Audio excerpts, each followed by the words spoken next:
அதிமுகவுக்கு எங்கே இருந்தோ கட்டளை வந்திருக்கிறது, நீங்கள் போட்டியிட வேண்டாம் என்று. அவர்கள் மறைமுகமாக பாஜக பாமக வேட்பாளர்களை ஆதரிப்பதற்கு 100% வாய்ப்பு இருக்கிறது. இதை நாங்க சொல்லல, அவருங்க கட்சியில இருந்த டிடிவி தினகரன்லாம் இன்னைக்கு ஒரு செய்தியை பதிவு பண்ணியிருக்காரு.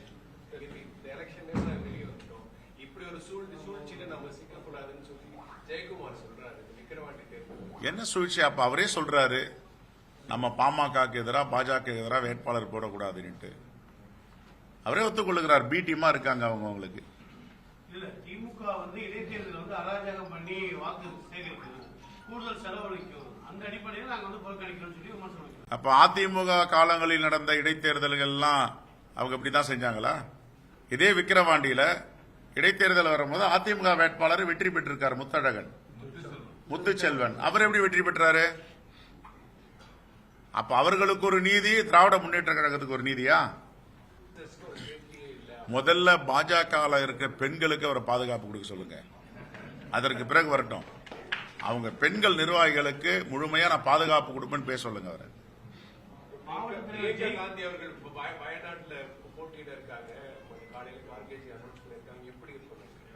பெருவாரியான வாக்கு வித்தியாசத்தில் வெற்றி பெற போகிறார். வயநாடு என்பது எங்கள் தலைவர் ராகுல் காந்தியுடைய தொகுதி. அவர் சொல்லியிருக்கிறார், நான் ரபரலிக்கு மட்டுமில்லை அதையும் சேர்த்து பார்ப்பேன் என்று. மாவட்ட தலைவர் ஜெயக்குமார் விவகாரத்தில் சிபிசிஐடி விசாரணை போயிட்டு இருக்குது. திருப்தியா இருக்குதா? நேற்று ட்ரோன் மூலமா அந்த இடத்தை வந்து ஆய்வு பண்ணியிருக்காங்க. எப்படி பாக்குறீங்க?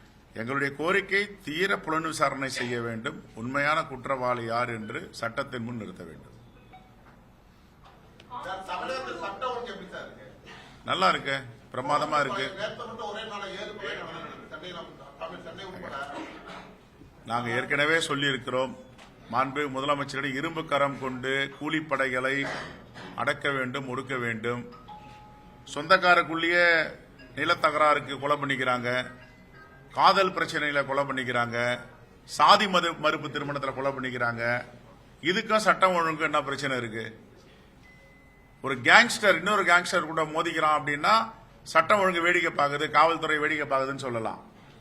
இப்போ இந்த ஒரு கொலைகள்லாம் எப்படி நடந்தது நீங்க ஆய்வு பண்ணி பாத்தீங்கன்னா பத்திரிகையில் வர செய்தியை படிச்சாவே தெரியும். சொந்த பிரச்சனைக்கு கொலை, நிலப்பிரச்சனைக்கு கொலை, காதல் பிரச்சனைக்கு கொலை, சாதி மறுப்பு திருமண கொலைன்னா கவர்மெண்ட் என்ன பண்ணதுல போலீஸ் என்ன பண்ணும்? ஒரு வீட்டுக்குள்ளேயே இருக்கா, 2 பேரும் கொலை பண்ணிக்கிறான். ஆகையால இதை இன்னும் தடுக்கணும். எங்களுடைய கோரிக்கை, காங்கிரஸ் பெரிய கோரிக்கை என்னன்னா, இரும்பு கரம் கொண்டு அடக்க வேண்டும், ஒடுக்க வேண்டும். இனி வரும் காலங்களில் இப்படிப்பட்ட படுகொலைகளை அனுமதிக்க முடியாது.